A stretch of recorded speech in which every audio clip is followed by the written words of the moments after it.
I've never really liked silence.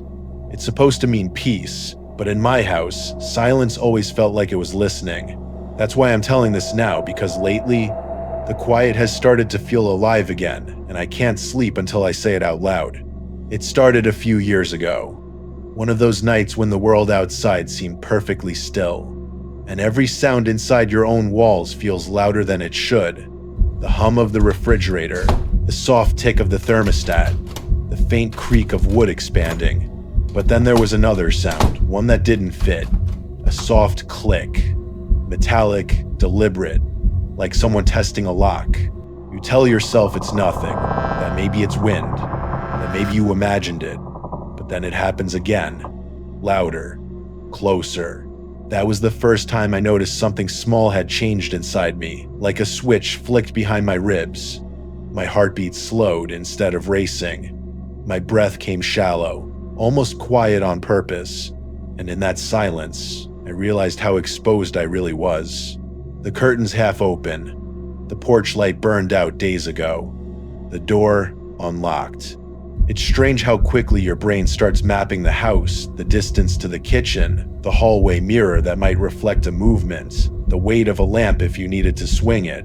You start thinking in survival details before you even realize you're afraid. Sometimes it's not what you hear, but what you don't hear, that tells you something's wrong. The air conditioner kicked off, and the house went still, unnaturally still. Then came a smell I couldn't name. Not bad, not foul. Just foreign, metallic and warm, like air that's been breathed by someone else.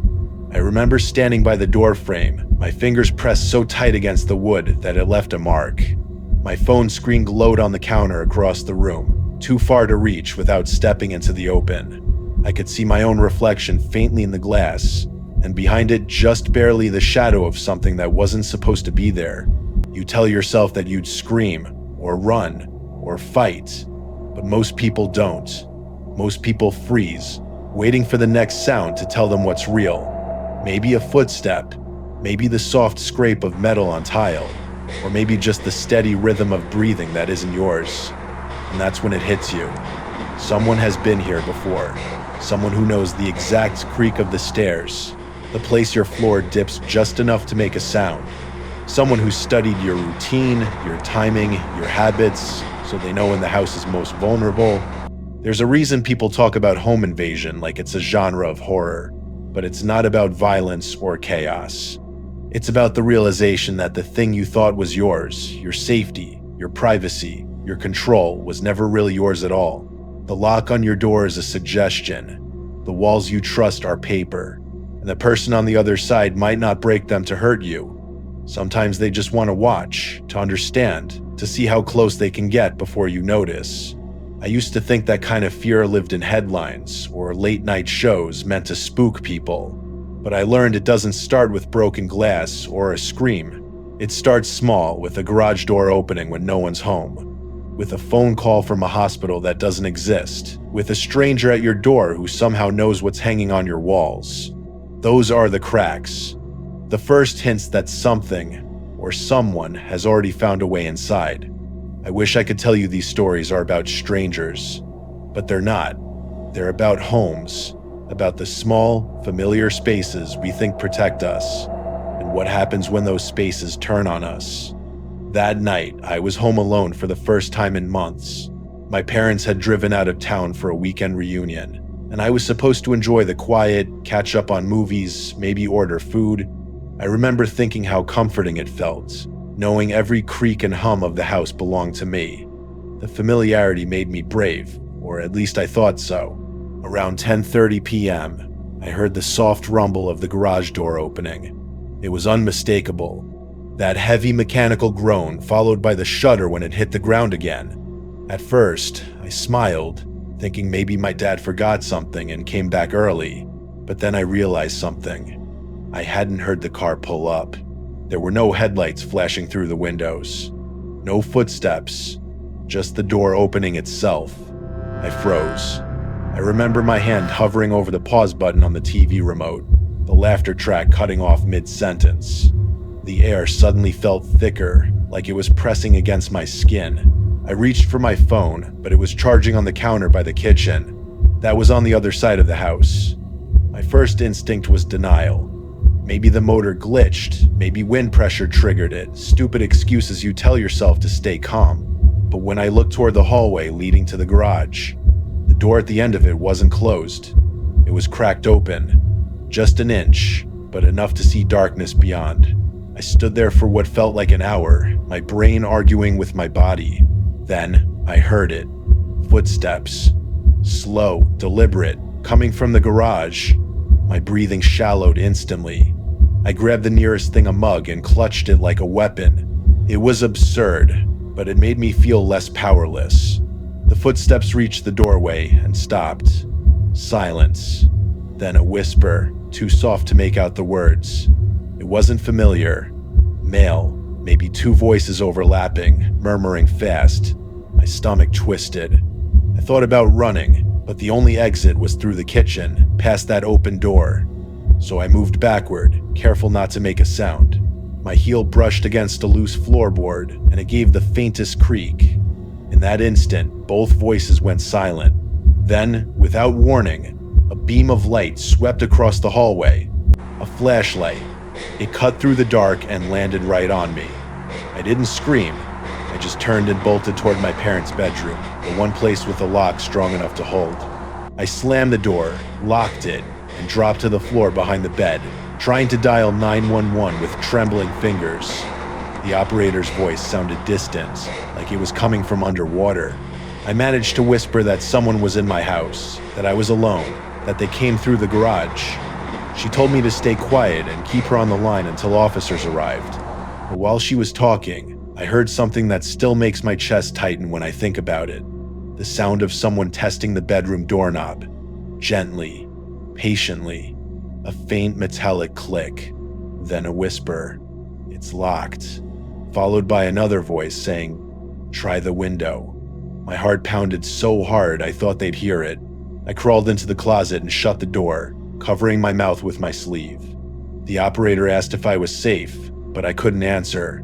I could hear them moving drawers, sliding open, footsteps crossing the carpet. The flashlight beam passed under the closet door for a split second. One of them laughed softly. Then, suddenly, a loud thud shook the house. A door slamming somewhere downstairs. The sound of running, and then silence. I stayed there until the dispatcher said officers had arrived. When they knocked and announced themselves, I could barely stand. My knees felt hollow. 2 police officers cleared the house and found the garage door open halfway. There were footprints, muddy, mismatched. They'd cut through the backyard fence to get in, but nothing was taken. Not the electronics, not the jewelry. Just small things, drawers open, closets disturbed, some papers missing from my dad's desk. It looked like they'd been searching for something specific. The officer said it was probably a burglary gone wrong, that I was lucky to have scared them off. But as they spoke, I noticed something behind them near the garage door. The keypad. The entry code was already typed in. The light was green. That night, I barely slept. Every sound became a trigger. The fridge hum, the pipes. Even the settling wood sounded like footsteps. The next morning, my dad called the security company to reset the code and replace the remote. The technician looked puzzled. He said the garage system wasn't hacked or malfunctioning. It was opened manually using one of our remotes. The problem was, we had all 3 in the house. None were missing. That detail gnawed at me. Days later, I remembered something else. A week before the break-in, we'd had our car serviced. I'd left the spare remote in the glove compartment. Maybe someone noticed. Maybe they followed us home. The idea that whoever came inside had been watching us learning our schedule, waiting for the moment I was alone, made me feel sick. Every light in the house stayed on for weeks. I checked the locks twice before bed, then again at midnight. I told myself I was safe now, that it was over. But some nights, when I lie in bed and the wind shifts against the siding, I can almost hear it again, the mechanical hum of the garage door, the faint footsteps on concrete, and that quiet voice whispering just beyond the door. The police never found them. No fingerprints, no cameras that caught their faces. just the sound that started it all, replaying in my head every time I'm alone. And I've learned something since then. It's not the loud noises that haunt you. It's the ones that stop too soon. It was around 9 on a Thursday night when the phone rang. I almost didn't answer. It was an unknown number, and I was half asleep on the couch. But something in me hesitated. A small voice whispering that it might be important. When I picked up, the voice on the other end was calm, professional, even kind. "Hi, is this Emily?" she asked. "I'm calling from County General Hospital. Your mother was admitted about 20 minutes ago. She fell down the stairs and hit her head. She's stable, but we need you to come in to sign some forms." I remember the sound of my name in her mouth, steady, confident, like someone who knew me. My brain didn't question it. My mom lived alone about 40 minutes away, and she'd had a hip injury last year. It made perfect sense. I grabbed my coat, my keys, my wallet, and I was out the door before I even thought to call the hospital back. The drive felt endless. My mind kept jumping to images of her lying unconscious, pale and hooked to machines. When I finally reached the hospital and rushed to the reception desk, the nurse looked confused. "No one by that name has been admitted tonight," she said. "Are you sure you have the right hospital?" I showed her the call log. She glanced at it, frowning. "We don't have that number," she said. That's when the first real crack appeared in my reality. My stomach dropped. I called my mom's number, no answer. I tried again, hands trembling. On the third ring, she picked up, sleepy and irritated. "Emily, what's wrong?" "I'm fine. Why are you calling so late?" My mind went blank. I just stood there in the middle of the hospital lobby, my pulse roaring in my ears. Someone had called me, pretending to be from the hospital, pretending to know my mom's condition, her medical history, her name.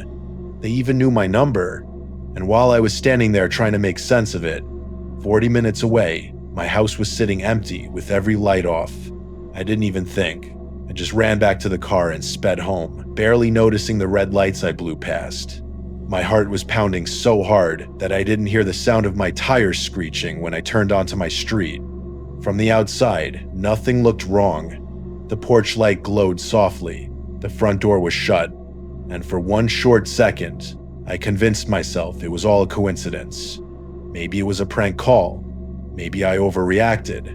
But when I unlocked the door and stepped inside, the smell hit me first like dust and sweat and something stale that didn't belong to me. The air was wrong. The living room looked fine, but the rug was slightly crooked, and the picture frames on the mantel were all turned face down. I took another step and saw the drawer under the TV halfway open. I turned on the light. That's when my breath caught. Every cabinet, every drawer in the house had been opened. Not ransacked, not destroyed, opened neatly, as if someone had gone through everything methodically. The jewelry box was untouched, the laptop still on the counter, but my desk drawer, the one that held bills, insurance papers, and family photos, was empty. The papers were scattered across the floor like confetti. I called the police again, my voice cracking. When they arrived, they swept through the rooms with flashlights, asking the same questions as before. Was anything taken? Any electronics missing?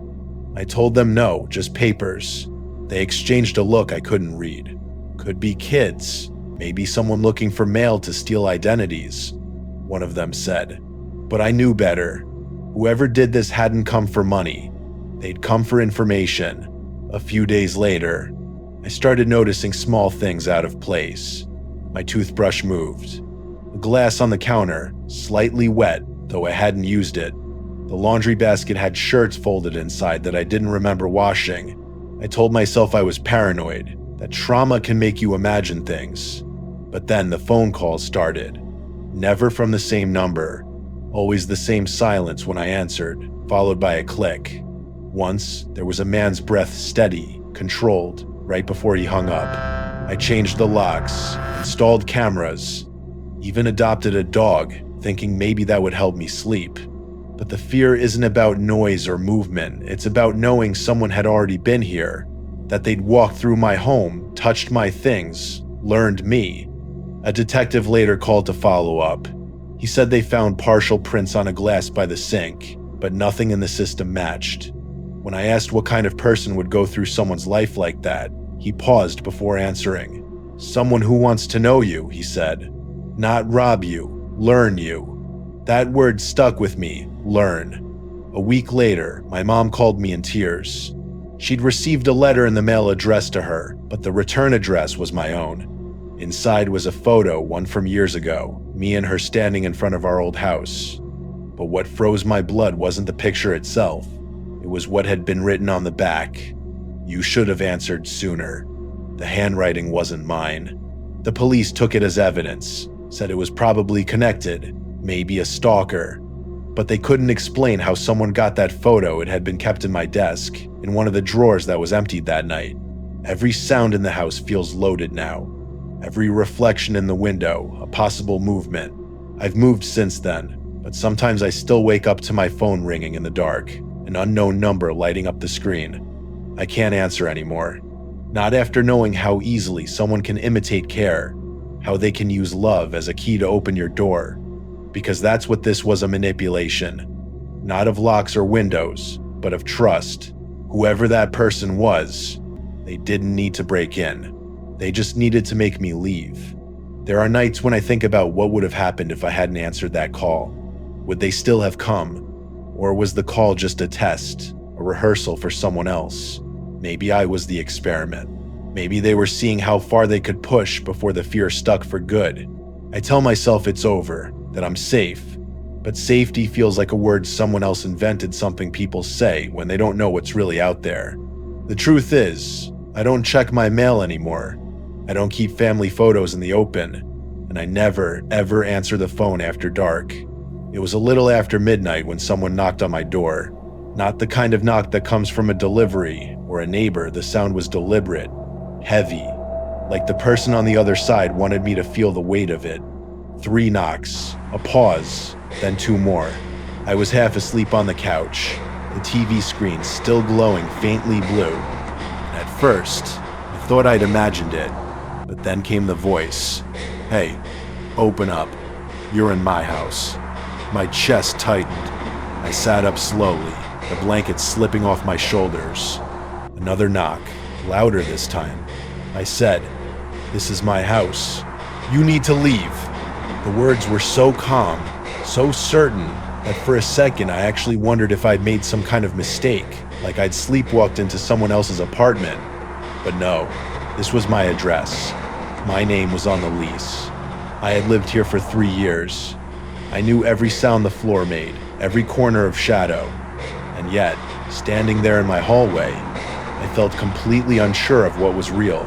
I went to the peephole. The man outside was tall, wearing a dark jacket with the hood pulled low, his face half shadowed. He wasn't swaying or drunk. He stood perfectly still, like he'd rehearsed this. "Sir, I think you're at the wrong address," I said through the door, trying to sound steady. He didn't move. "No," he said. "You're living in mine. You shouldn't be here." There was something chilling about the way he said it. No anger, no yelling, just fact, like a teacher correcting a student. Then he said my address, my exact address, and my full name.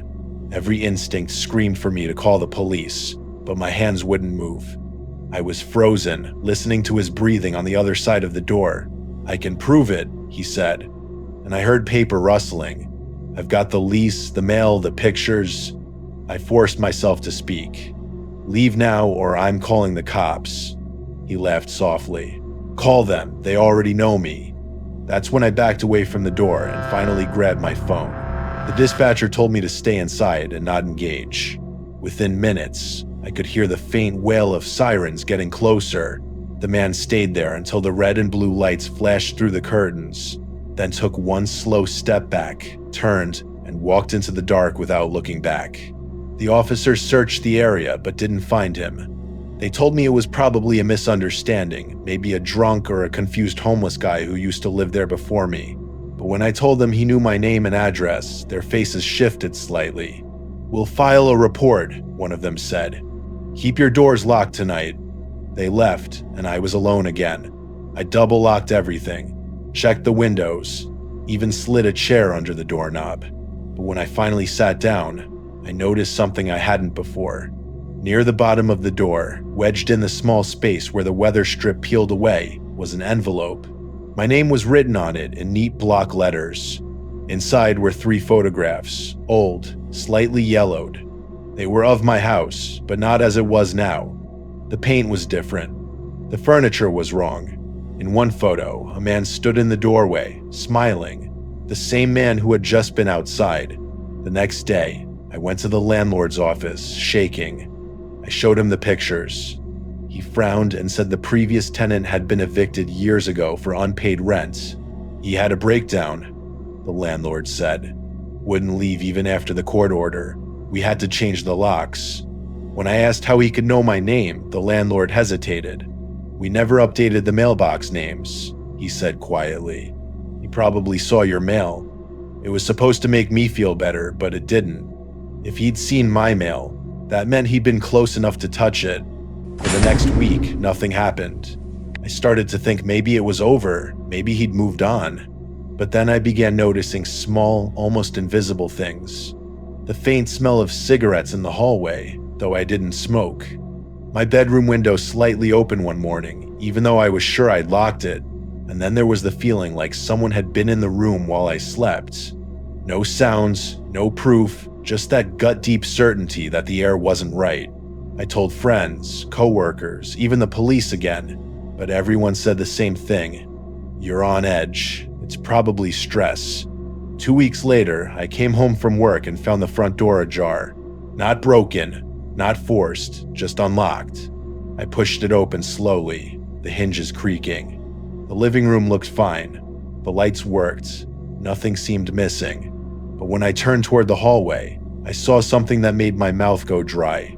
Every picture frame on the wall had been turned to face the opposite direction. The glass was pressed against the wall, the backs facing outward. I walked slowly to the nearest one and flipped it over.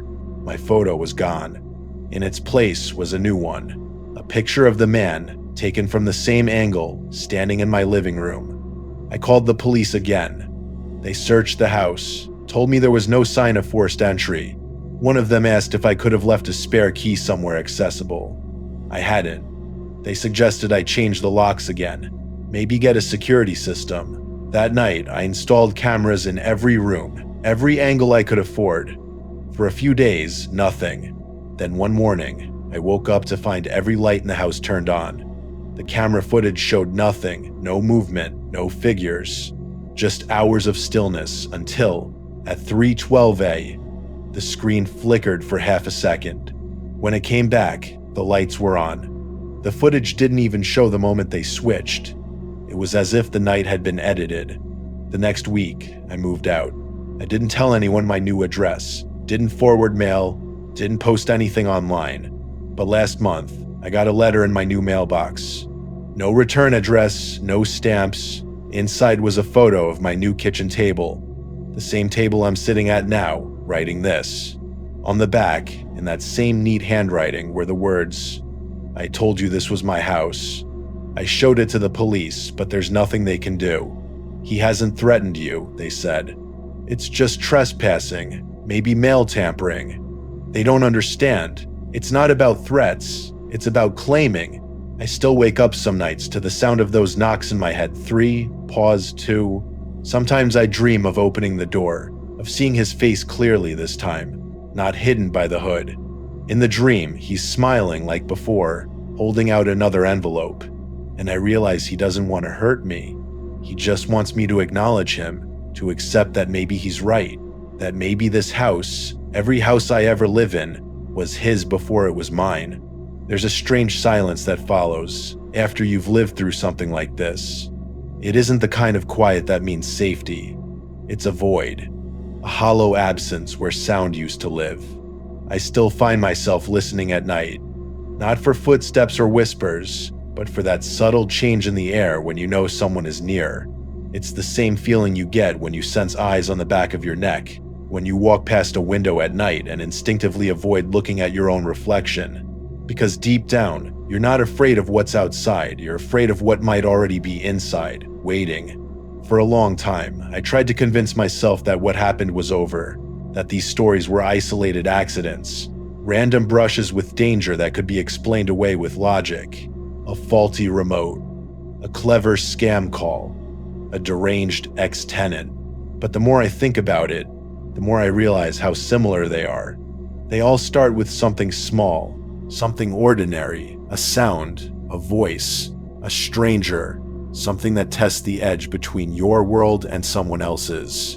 And once that line blurs, it never really goes back. You start noticing how fragile the idea of home really is. Four walls and a door aren't barriers, they're invitations. Locks only work because we believe they do. Windows are eyes, not shields. Every routine we repeat, every light we turn off, every hallway we cross in the dark is a map for anyone who's watching closely enough. Sometimes, when I talk about this, people ask why I didn't just move, change my number, start over somewhere far away. The truth is, distance doesn't fix what's already inside your head. You can replace the locks, buy a dog, move across the country, but the fear comes with you, tucked somewhere behind your ribs. It waits for the moment you let your guard down, when you tell yourself it's been long enough, that the past can't follow you here. That's when the quiet starts to breathe again. That's when you start hearing the faint sounds, the kind that no one else hears. The hum of a door motor, the low tone of a phone ringing once, the knock that echoes just a little too long. And even if you never open that door again, you know you're not alone. You never really were. I used to think the most terrifying part of a home invasion was the breaking, the shattering glass, the footsteps, the confrontation. But that's not it. The real horror is subtler. It's the knowledge that someone once stood where you stand now, that their fingers touched the same doorknob, their breath filled the same air, that they knew your name, your voice, your habits, and they might still. It's realizing your sense of safety isn't gone because someone took it. It's gone because you finally understand it never existed to begin with. And maybe that's why these stories stay with me, because they're not really about intruders. They're about the quiet things, the details we ignore until it's too late. The garage door that hums on its own. The voice that sounds familiar enough to trust. The man who swears your house belongs to him. They're warnings, echoes from other lives reminding us how thin the line is between privacy and exposure, between inside and out. Maybe it's not the strangers we should fear. Maybe it's the eyes behind the peephole, the ones staring back when you look too long. If you've ever woken up certain that something's wrong, that feeling that pulls you out of bed even when everything looks fine, you know what I mean. It's not paranoia. It's memory. Somewhere deep down, your body remembers the moment safety cracked. It remembers the sound that didn't belong, the silence that followed, and it never lets go.